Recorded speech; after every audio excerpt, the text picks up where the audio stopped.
Olá, estamos começando o nosso encontro de hoje. Eu agradeço os 563 mil inscritos no meu canal e sempre digo, você que gosta do conteúdo do canal, das entrevistas, das lives, da perspectiva crítica, mas sempre propositiva frente ao momento dramático que nós estamos vivendo, indique a uma amiga, um amigo. É fácil, o blog do Vila, Marco Antônio Vila, diga para ativar as notificações, colocar like no que vocês gostarem e usar como vocês bem fazem. E é verdade, basta ver as últimas lives com 3 mil, 4 mil comentários, né? Como discutindo, propondo, colocando suas angústias. Isso é muito importante, esse diálogo, né? E no caso do sininho, sempre dizer que é porque ativa, né? As novas postagens vai avisando o que nós estamos postando. Por exemplo, hoje, logo pela manhã, postamos uma excelente entrevista, assistam, com a infectologista, a doutora Rosana Richtman. Está muito boa a entrevista, ela apresenta informações preciosas, de forma didática, clara, muito bom. Assista que vocês vão gostar. Amanhã, logo cedo, estamos com o senador Lazier Martins, né, do Rio Grande do Sul, discutindo o Senado, a perspectiva do Senado, as eleições, e na segunda-feira, logo cedo, também com o presidente nacional da Unafisco, Mauro Silva. E temos um arsenal enorme de entrevistas que vocês podem ir costando. A última, anterior, a que nós postamos hoje, é com o senador Jorge Cajuru, que teve já grande repercussão, passou mais de 100 mil visualizações. Lembro que no Twitter, o Vila Marco Vila, no Instagram, vocês podem me acompanhar pelo @Marco Antônio Vila Oficial, e no caso dos cursos, por www.cursosdovila.com.br. Lá vocês encontram informações sobre os 3 cursos que nós estamos oferecendo: História Política das Constituições Brasileiras, História da Ditadura Militar no Brasil, o que é fascismo. Basta acessar, portanto, www.cursosdovila.com.br, e lá vocês obtêm todas as informações sobre os 3 cursos, as promoções, etc. Claro que o assunto é a tragédia de Manaus e a tragédia do Brasil, né? Porque ontem eu estive no Jornal da Cultura, o Dr. Gonçalo Vecina, primeiro presidente da Anvisa, vale lembrar, um grande especialista, que já tinha alertado para toda essa tragédia que iria ocorrer, e era uma tragédia anunciada, e ocorreu por inépcia, incompetência e por um culto da morte, que marca o nazifascismo bolsonarista, que é o tema, inclusive, central da nossa conversa de hoje. Ele apresentou uma série de preocupações durante o jornal, pouco antes do jornal tive a oportunidade de conversar com ele, e depois do término do jornal também. Realmente é uma situação muito difícil, as pessoas estão angustiadas, os profissionais da saúde estão estressados, porque é meses e meses e meses e meses de morte, tragédia, e encontrar a inépcia, a incompetência, o genocida que preside esse nosso país, que eu espero, rezo, que seja por pouco tempo, porque o processo de impeachment, e aí Rodrigo Maia é chave nisso, porque depende dele aceitar, já são 61 solicitações de abertura de processo de impeachment, a que tiver mais bem fundamentada, e não tem nenhuma relação, vale destacar, e isso é importante, com a questão do término do seu mandato agora na eleição do dia 1º de fevereiro. Isso não tem nada a ver uma coisa com a outra. As comissões continuam existindo, como, se for constituída, espero que seja, a comissão do impeachment. E aí depende também de uma convocação extraordinária, aí no caso do Congresso Nacional, e pela Constituição aqui, né, de 88, quem preside o Congresso Nacional é o presidente do Senado.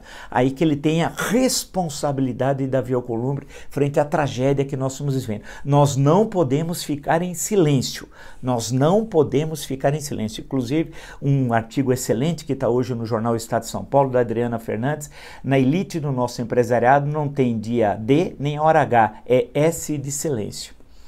Ela acertou em cheio, no alvo. A referência, claro, é aquela frase pavorosa do Pazuello, dizendo que a vacinação ia começar no dia D, na hora H, e o S de silêncio, ela está se referindo ao empresariado nacional frente à tragédia que está ocorrendo, está absolutamente silencioso. E ela está fazendo esse alerta. Ontem eu fiz também no Jornal da Cultura vários alertas sobre silêncio de entidades que não podem ficar caladas. Acima das ideologias de preferências partidárias pessoais, existe a vida, e já estamos nos aproximando de 210 mil brasileiros mortos. Então, o que eu passando aqui por todo o noticiário realmente é pavoroso, todas as notícias. Vou só destacar algumas delas para depois passar para uma outra análise. O Mandetta, o ex-ministro Luiz Henrique Mandetta, que tem 2 entrevistas excelentes aqui no canal, né? Ele diz, olha, esse é um governo perverso. ele lembra o seguinte, né, que ele já tinha avisado sobre a falta de oxigênio para o governo de há muito, né? Ele diz o seguinte: é muito triste abordar esse tema sabendo que esse tema foi abordado por mim junto ao presidente, exatamente focando sobre o problema de oxigênio, já que nós tínhamos assistido na Itália um colapso parcial de oxigênio na cidade de Bergamo, e foi quando as pessoas pararam de ir para o hospital e começaram a falecer em casa. Fecha aspas, declaração que ele deu em uma entrevista à Globo News. Continua: oxigênio não acaba da noite para o dia, continua o ex-ministro. Essa crise de falta de oxigênio já era presente tranquilamente há mais de um mês. Não está havendo monitoramento, planejamento, a falta de atitude, falta de governança, falta de interesse do governo federal. Continua o ministro, por fim. Tem gente que fala isso é uma loucura. Loucura tem tratamento. Outras palavras você poderia colocar, mas a perversidade me parece que é o adjetivo que eu encontrei com maior similaridade, porque é quando você tem conhecimento das consequências da sua ação. É isso, as pessoas responsáveis, está todo mundo desesperado, e nós dependemos do governo federal, dependemos do ministro da Saúde, Pazuello, que continua tendo um papel patético em toda essa situação, né? Volto agora citando o UOL, né? Também uma informação para mostrar como tudo se sabia com antecedência, portanto, a responsabilidade histórica da morte de mais de 200 mil brasileiros tem de ser com Jair Bolsonaro e toda a sua caterva, né? Diz estou citando o UOL como fonte. Amazonas, Bolsonaro disse ter feito sua parte, mas teve alerta e não evitou a crise. O alerta tinha sido dado pela Secretaria de Saúde do Amazonas no dia 7 de janeiro. Uma semana depois, em 14 de janeiro, é que o oxigênio começou a faltar. Portanto, o governo tinha conhecimento e não agiu, né? E aí, todas as notícias que vão passando, também usando também o estado de São Paulo, né? Todos eles dizendo que desde novembro já sabia-se que o estoque de oxigênio era insuficiente, né? A situação realmente é muito grave, muito grave. O governo ignorou alertas e desprezou as recomendações das autoridades sanitárias e fez isso com consciência do que poderia ocorrer, que era a morte de milhares e milhares de brasileiros e brasileiras e a tragédia que nós estamos assistindo, em especial no Amazonas. E é importante, dado o alerta pelos especialistas, o que está ocorrendo em Manaus vai se espalhar por outras grandes cidades brasileiras. Manaus será só a primeira, infelizmente. Essa tragédia vai se espalhar. Não há o mínimo planejamento por parte do governo federal, né? E a situação é tão grave que o governo brasileiro não sabe o que fazer, quer pedir ajuda para os Estados Unidos para o transporte aéreo. E aí a pergunta que até o Dr. Vecina fez ontem no Jornal da Cultura, eu faço aqui em meu nome. E a FAB? O que faz a Força Aérea Brasileira? Porque nessa hora tão grave, ela não teve o mínimo planejamento, né, sabendo da necessidade de transporte emergencial. Cadê a FAB? Aonde está a Força Aérea Brasileira? Que vergonha! Mas, além do Exército ter um general que em qualquer país sério não seria cabo, a FAB, olha como estão as Forças Armadas, não conseguem realizar suas atribuições no momento de crise sanitária nunca vista na história brasileira. Eu pergunto, aonde está a FAB? Estavam querendo pegar aviões emprestados nos Estados Unidos, mas um grande cargueiro da FAB está em exercício nos Estados Unidos, exercício militar, só vai voltar em meados de fevereiro. Isso é quando nós estamos passando por uma grande tragédia sanitária. Quer dizer, a desorganização, não há governo, não há presidente, não há ministro da saúde, não há forças armadas, não há nada, nada, nada. Nós estamos na mão de beócios, de irresponsáveis, e alguns deles nazifascistas, como Jair Bolsonaro. E essa é uma questão que eu quero aprofundar com vocês frente à tragédia que nós estamos assistindo. Vamos lá. Eu queria destacar ainda uma questão levantada também no Jornal da Cultura, e eu conversando com especialistas, assistam a entrevista com a doutora Rosana Richthofen, que postamos hoje no nosso canal, que é essa variação do vírus lá no Amazonas, e que se isso não for enfrentado rapidamente com uma campanha de vacinação em massa, essa cepa começando a ter inúmeras variações, a vacina atual ou as vacinas atuais não serão suficientes para enfrentar essa variação. Portanto, é uma questão de sobrevivência. Tem de ser rápida a ação do governo. Mas eles não fazem nada, nada, porque o nazi-fascista Bolsonaro tem o culto da morte. Ele tem o culto da morte. Eu estava justamente me lembrando aqui do Menefrego fascista, né, de Mussolini, uma espécie de pouco me importa, não estou nem aí. Por isso que não exagero quando eu defino como nazi-fascista. Ele o é na prática, mesmo sem saber que é Mussolini, mesmo sem saber se Menefrego o que significa, mesmo sem conhecer o nazismo. E eu sempre digo, ainda bem, pior nós estaríamos se ele conhecesse os teóricos nazistas, conhecesse Rosenberg, Hitler, se conhecesse os teóricos fascistas como Gentili e Mussolini. A nossa situação seria pior ainda, pior ainda. Né? O Menefrego é assim, eu não estou nem aí. E se nós não enfrentarmos rapidamente com uma vacinação em massa, aí nem as vacinas existentes serão suficientes. Não é só a Coronavac, pode passar pela Pfizer, AstraZeneca, etc.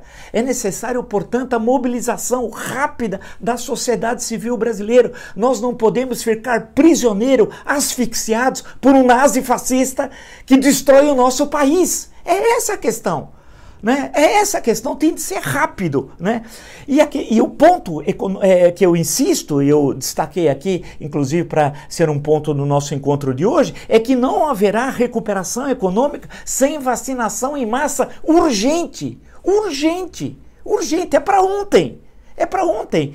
O governo não tem... Cadê as vacinas que iam trazer? Não tem nenhuma. Só tem a do Butantan, que eles desprezavam. Chamavam de vacina chinesa, de vacina, de Xing Ling, de vacina do comunismo, que transmitia AIDS. Tudo isso foi produzido pela caterva bolsonarista. E sabe qual a única vacina que nós temos hoje? A Coronavac. E a humilhação que esse homem fez o nosso país passar, porque afinal ele é presidente, em relação à Índia, querendo mandar um avião para trazer 2 milhões de doses. E achando que o primeiro-ministro indiano ia fazer concessão, lá é uma empresa privada que tem suas obrigações, e depois ele disse, tem problemas políticos na Índia. Ele nem sabe onde fica a Índia. Ele nem sabe onde fica a Índia. Né? O que ele sabe da Índia? Né? É irresponsável, ele tem o culto da morte, ele gosta da morte.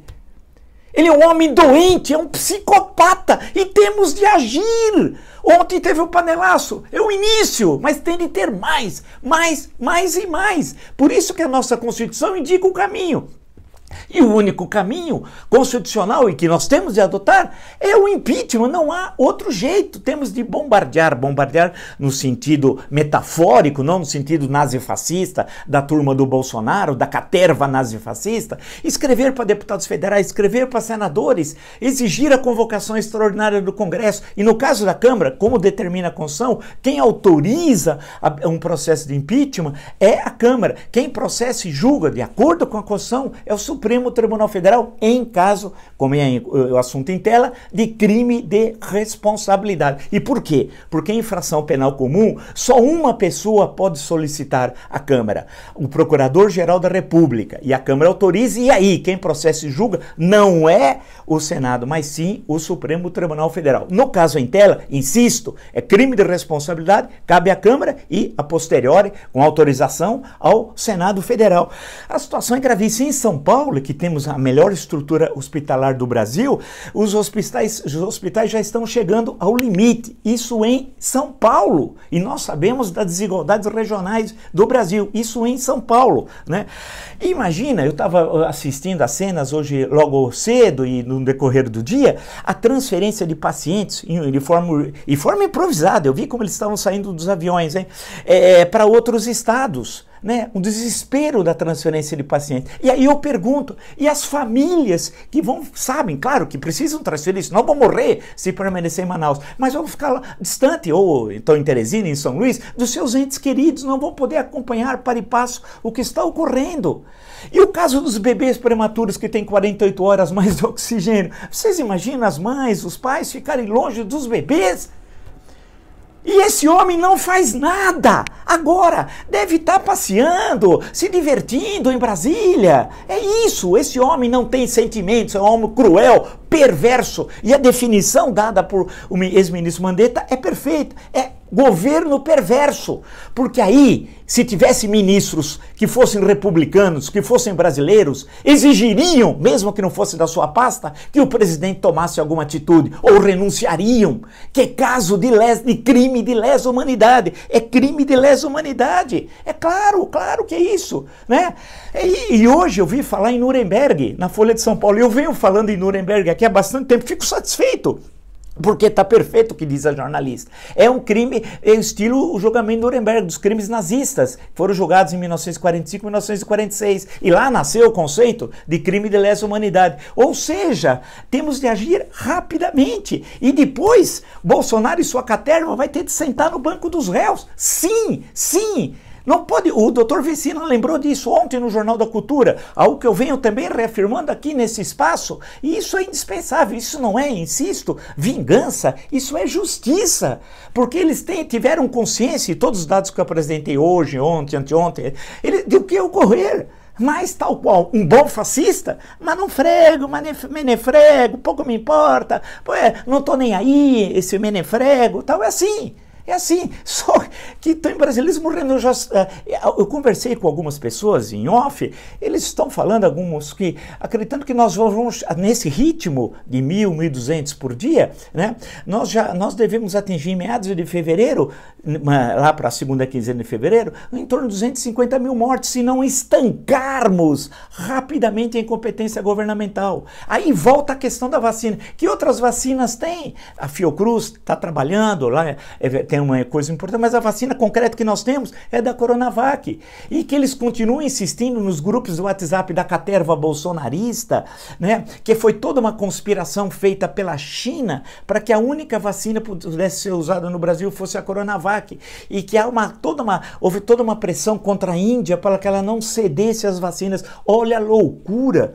Mas eu não sei se é louco, e aí eu volto ao ministro Mandetta, né, quando ele diz assim, e acho que ele foi muito feliz, o caso da loucura, você tem tratamento, né, como ele diz aqui, tem gente que fala que isso é uma loucura.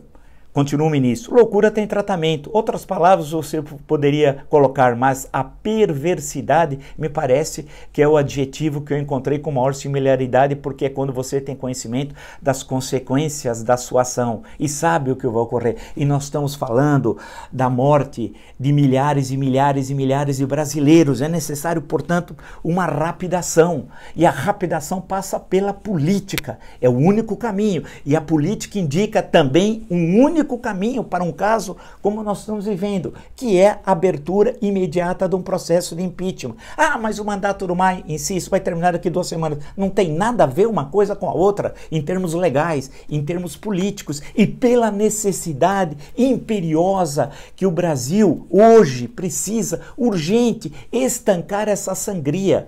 Significa que de um lado teremos 250 mil mortes, 300 mil mortes, e de outro lado não teremos possibilidade nenhuma de recuperação econômica.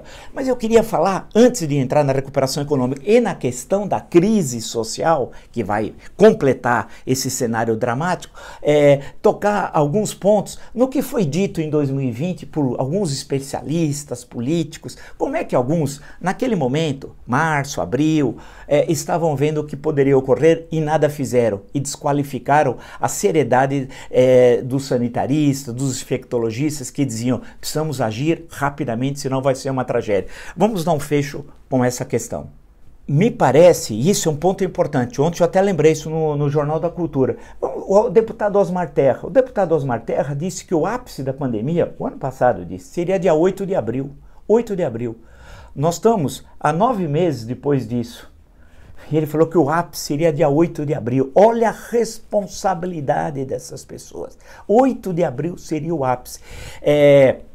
E disse que teríamos um número de mortes um pouco superior ou igual ao H1N1. 2 mil mortos, se tanto 3 mil, ele disse. Já estamos chegando a 210 mil. Teve empresários que falaram: vai morrer 5 mil pessoas, tem de morrer, isso acontece. Empresários. Tudo que foi falado com muita antecedência em relação ao que estava ocorrendo nos outros, porque não era novidade para nós. Porque é bom lembrar que começou na China, passa pelo Irã, né? Nós fomos assim da tragédia que ocorreu no Irã, depois chega a Europa, tivemos a tragédia da Itália, o episódio de Bergamo, e aí tem a ver com aquele jogo realizado em Milão, da Atalanta de Bergamo pela Liga Europa contra o Valência, e ali foi uma bomba, como eles dizem, né? Em termos de explosão do vírus. Depois vimos que estava ocorrendo na França, vimos que estava ocorrendo na Alemanha, no Reino Unido, né? Tudo isso era de conhecimento, e depois nos Estados Unidos, que o vírus foi chegando dessa forma. Então nós tínhamos conhecimento do que poderia ocorrer e dos seus efeitos maléficos. Quantas vezes o Bolsonaro foi solicitado em março, nos dias 20 e 24, no dia 20, numa coletiva no Palácio do Planalto, no dia 24, numa rede nacional de rádio e televisão. Volto a insistir, dia 20 e dia 24. Confiro e tem um vídeo no meu canal justamente tratando disso. Não podemos esquecer, né? Ele diz assim, é uma gripezinha, isso passa. Menefrego, não estou nem aí, pouco me interessa, diria o nazifascista Bolsonaro. Foi isso, ele é um criminoso. Nós não podemos economizar, nós temos de colocar o dedo na ferida. Esse homem é um mal para o Brasil, é um homem doente, cercado por uma caterva criminosa que conspira contra o Brasil. Os seus auxiliares são todos ineptos, beócios, obtusos, parvos. Veja o que a FAB está fazendo. Gostaria de lembrar o ministro... Eduardo Gomes, o brigadeiro Eduardo Gomes, o que ele acharia, ele que lutou tanto pela criação da FAB, ver essa FAB de hoje? E o Exército Brasileiro, e o grande papel que o Exército teve na vida nacional, grandes figuras, muitos chamados, entre aspas, de bacharéis de farda, o que eles achariam hoje do Pazuello, que não conhece nem geografia, que acha que o Nordeste fica no hemisfério norte, que disse na live de quinta-feira que ao norte de Brasília não existe mais nenhuma grande cidade. E mais do que isso, que está matando pela sua inépcia administrativa, a sua incompetência, o seu desprezo pela vida, milhares e milhares e milhares de brasileiros. E o que falta? Então nós temos essa questão, a bomba sanitária terrível que está aí. De um lado, não há recuperação econômica, é impossível sem uma campanha massiva de vacinação e rápida, eficaz, seguindo todas as determinações sanitárias. O empresariado tem de acordar, porque sem isso vai ser um 2021 pavoroso. Todas as autoridades sanitárias mostram isso, todas. Ou seja, nós teremos, se não fizermos... E o pior cenário que pode ocorrer, e não é exagero, né, insisto, a mutação desse vírus. E aí as vacinas existentes não poderão enfrentá-lo. Ainda é tempo de enfrentá-lo e vencê-lo. Mas aí precisa ter organização, determinação, vontade de trabalhar, compromisso com a vida. Como é possível falar compromisso com a vida com o nazifascista governando o Brasil? Que tem o culto das armas, que tem como símbolo uma arminha, um revólver. Que é isso? Quando é que o Brasil vai acordar? Né? Nós temos um homem que faz símbolo de arma na presidência da República. Isso nunca ocorreu na nossa história. E no mundo ocidental, isso daí é um absurdo. Esse homem está matando o nosso país. Porque se não enfrentarmos agora, o que será? E temos a crise social, por fim. Logo aí na frente. Uma taxa de desemprego disparando. O fim do auxílio emergencial. Fome. Fome, fome e fome. Vamos aumentar o número de brasileiros com fome, deve saltar de 15, alguns estimam para 20, outros 25 milhões de brasileiros que vão passar fome, literalmente. Não é que vão comer pouco, não é que vão ter alguns problemas de saúde, mas vão ter fome, não vão ter o que comer. Então nós temos uma bomba social ali na frente. E é que é necessário, com urgência, uma ação centralizada, coordenada, com projeto, com objetivos a ser atingidos pelos responsáveis. Mas nós temos um homem, um psicopata na presidência da República. Nós temos de agir rápido, da nossa forma, não da deles. Da caterva nazifascista, que pensa na violência. Nós defendemos a vida e o respeito à Constituição. É condição indispensável, sine qua non, abrir imediatamente um processo de impeachment. Caso contrário, vocês vão ver que 2020 foi ruim. 2021 vai ser uma enorme tragédia. Registrem. Se você gostou dessa e de tantas outras lives no meu canal, está entre os 563 mil inscritos, agradeço muito, indica uma amiga ou um amigo. Blog do Vila, Marco Antônio Vila, Diga para ativar as notificações, colocar like no que vocês gostarem e usar a página dos comentários como vocês bem fazem. Nas entrevistas postamos da doutora Rosana Richtman, excelente entrevista, assistam, e amanhã já temos uma nova entrevista que vai ser postada e outra na segunda-feira. Assistam a doutora Rosana, o que ela apresenta, o cenário sério, didático, como é que nós temos de enfrentar essa situação dramática que estamos vivendo. No Twitter podem me seguir pelo Vila Marco Vila, no caso do Instagram pelo @MarcoAntônioVila oficial, né? E no caso dos cursos, pela plataforma www.cursodovila.com.br, lá vocês encontrarão informações sobre todos os cursos que nós estamos oferecendo, né? Ou seja, história política das constituições brasileiras, história da ditadura militar no Brasil, o que é fascismo. Na minha leitura, esses cursos possibilitam uma interpretação um pouco mais qualificada dessa situação dramática que nós estamos vivendo. Basta acessar www.cursodovila.com.br. Amanhã nos encontramos e vamos aguardar, vamos rezar e lutar, organizar a sociedade civil para salvar os brasileiros da morte, patrocinado por um genocida chamado Jair Bolsonaro.